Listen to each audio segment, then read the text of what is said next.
বিসমিল্লাহির রহমানির রহিম। মাননীয় সংসদ সদস্যবৃন্দ, আসসালামু আলাইকুম।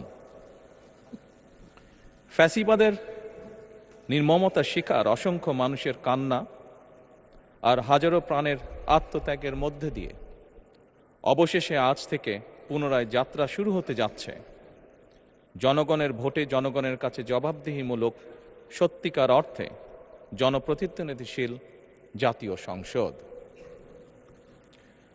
বাংলাদেশের জাতীয় সংসদের রাজনীতির এই ঐতিহাসিক মুহূর্তে আমি আল্লাহর দরবারে শুকরিয়া জানাই, যার অশেষ রহমতে আমরা একটি ন্যায়ভিত্তিক গণতান্ত্রিক মানবিক বাংলাদেশ প্রতিষ্ঠার লক্ষ্যে যাত্রা শুরু করতে পেরেছি। 1971 সালের স্বাধীনতা যুদ্ধের থেকে শুরু করে 2024 সালের দেশ এবং জনগণের স্বাধীনতা রক্ষার যুদ্ধ সহ এই পর্যন্ত দেশে গণতন্ত্র এবং মানুষের অধিকার প্রতিষ্ঠার সংগ্রামে যারা শহীদ হয়েছেন, ত্রয়োদশ জাতীয় সংসদ শুরুর এই যাত্রা লগ্নে আমি তাদেরকে কৃতজ্ঞতার সঙ্গে স্মরণ করছি।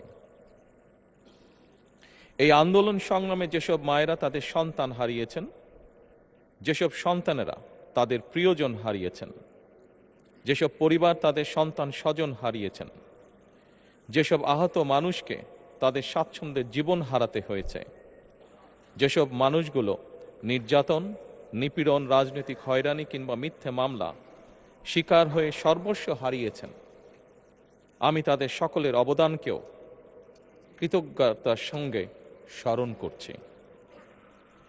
দেশের ছাত্র জনতা, কৃষক, শ্রমিক, শিক্ষক, কবি, সাহিত্যিক, সাংবাদিক, চিকিৎসক, প্রকৌশলী, আইনজীবী, কামার কুমার, জেলে তাঁতি, গাড়ি চালক, ব্যবসায়ী এবং সরকারি বেসরকারি চাকরিজীবী, গৃহিণী, সারা দেশে গণতান্ত্রিক রাজনৈতিক দলের নেতা কর্মী সমর্থক তথা সর্বস্তরের সকল শ্রেণী পেশার মানুষ যাদেরকে গুম, খুন, হত্যা, নির্যাতন, নিপীড়ন, মিথ্যা হামলা মামলা কিংবা জীবন্ত মানুষের কবরস্থান তুল্য বর্বর বন্দিশালা, আয়নাঘর, কোনো কিছু দিয়েই যাদের গণতান্ত্রিক আকাঙ্ক্ষাকে রুখে দেওয়া যায়নি, যাদের সাহসী ভূমিকায় দেশে পুনরায় গণতন্ত্র ফিরে এসেছে, আমি ত্রয়োদশ জাতীয় সংসদের এই যাত্রা লগ্নে দেশের স্বাধীনতা প্রিয় গণতান্ত্রিকামী বীর ছাত্র জনতাকে জানাই অভিনন্দন।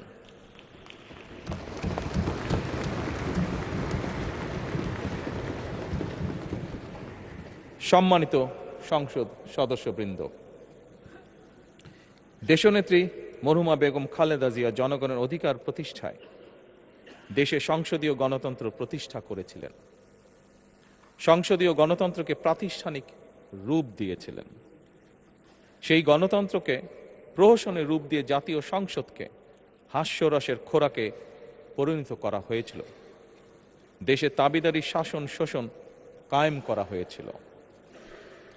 দেশে সংসদীয় গণতন্ত্র এবং জনগণের অধিকার পুনঃপ্রতিষ্ঠা করার জন্য দেশনেত্রী বেগম খালেদা জিয়া জীবনের শেষ দিন পর্যন্ত লড়াই করেছেন। জীবনে কখনোই স্বৈরাচার কিংবা ফ্যাসিবাদের সঙ্গে আপোষ করেননি। দেশে আজ থেকে আবারও সেই কাঙ্ক্ষিত সংসদীয় গণতন্ত্রের যাত্রা শুরু হলো, আলহামদুলিল্লাহ।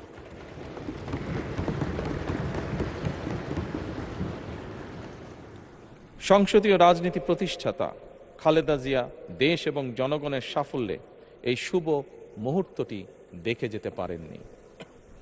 আজ তাই এই জাতীয় সংসদে দাঁড়িয়ে আমরা দেশ এবং জনগণের স্বার্থে আপসীর নেতৃত্ব, ব্যক্তিত্ব, স্মরণীয়, বরণীয়, অনুকরণীয় রাজনীতিবিদ মরহুমা খালেদা জিয়াকে গভীর শ্রদ্ধার সঙ্গে স্মরণ করছি।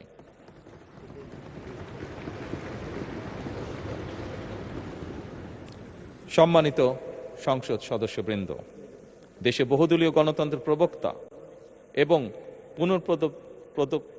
প্রবর্তক, স্বাধীনতার ঘোষক শহীদ প্রেসিডেন্ট জিয়াউর রহমানের একটি উক্তির কথা আপনাদের সামনে আমি স্মরণ করতে চাই। তিনি বলেছিলেন, জনগণই যদি রাজনৈতিক দল হয় তাহলে আমি সেই দলেরই আছি। অর্থাৎ ব্যক্তি কিংবা দলের স্বার্থ নয়, জনগণের স্বার্থই সবচাইতে বড়। এটাই বিএনপির রাজনীতি।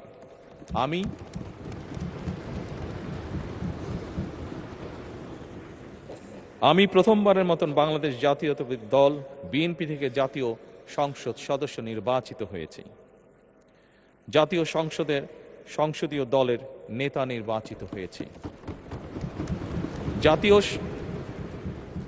জাতীয় সংসদে দলের প্রতিনিধিত্ব করলেও প্রধানমন্ত্রী হিসাবে আমি এই জাতীয় সংসদে দেশের প্রতিনিধিত্ব করছি। দল, মত, ধর্ম, বর্ণ নির্বিশেষে দেশের জনগণের প্রতিনিধিত্ব করছি। আমার রাজনীতি দেশ এবং জনগণের স্বার্থ রক্ষা করার রাজনীতি। বিএনপির রাজনীতি জনগণের জীবন মান উন্নয়ন এবং স্বনির্ভর বাংলাদেশ গড়ার রাজনীতি। প্রতিটি পরিবারকে স্বনির্ভর করাই আমাদের রাজনীতির লক্ষ্য। প্রতিটি পরিবারকে স্বনির্ভর করার মাধ্যমেই বিএনপি একটি স্বনির্ভর, সমৃদ্ধ, নিরাপদ, গণতান্ত্রিক বাংলাদেশ প্রতিষ্ঠা করতে চায়। এই লক্ষ্য অর্জনে আমি জনগণের সমর্থন এবং সহযোগিতা চাইছি। এই মহান জাতীয় সংসদে সকল দলের নির্বাচিত প্রতিজন সংসদ সদস্যের সমর্থন এবং সহযোগিতা আশা করছি।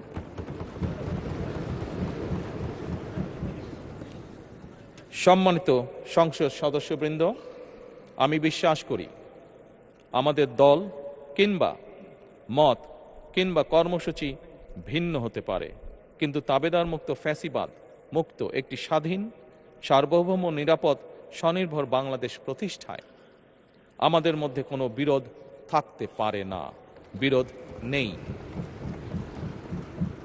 জাতীয় সংসদকে জাতীয় কর্মকাণ্ডের কেন্দ্রবিন্দু না করে বিতাড়িত ফ্যাসিস্ট সরকার জাতীয় সংসদকে অকার্যকর করে ফেলেছিল। আমরা এই মহান জাতীয় সংসদকে সকল যুক্তি, তর্ক আর জাতীয় সমস্যা সমাধানের কেন্দ্রবিন্দুতে পরিণত করতে চাই।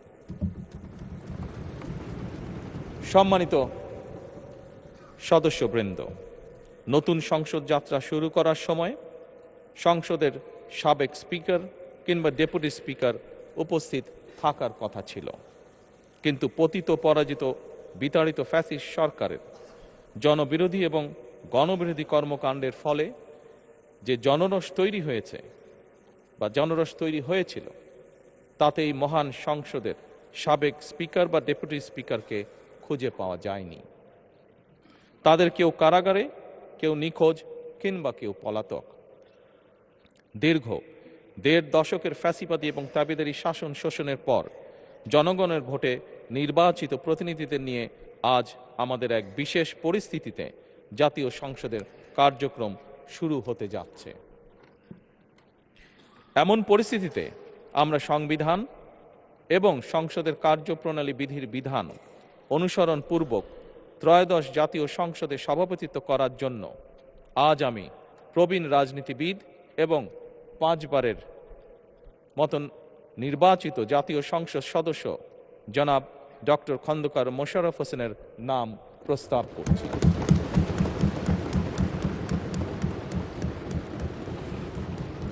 সম্মানিত সংসদ সদস্যবৃন্দ, আমাদের সংসদীয় রীতিনীতির ইতিহাসে এই ধরনের পরিপ্রেক্ষিত নজিরবিহীন নয়। 1973 সালে তৎকালীন প্রধানমন্ত্রী মরহুম শেখ মুজিবুর রহমান ওই সংসদের সদস্য মাওলানা আব্দুর রশিদ তর্কবাদিসের নাম প্রস্তাব করেছিলেন এবং তার সভাপতিত্বে বাংলাদেশের প্রথম সংসদের প্রথম অধিবেশন শুরু হয়েছিল। আমি জাতীয় সংসদের সকল সম্মানিত সদস্যকে স্বাগত এবং ধন্যবাদ জানাই। আল্লাহ হাফেজ। বাংলাদেশ জিন্দাবাদ।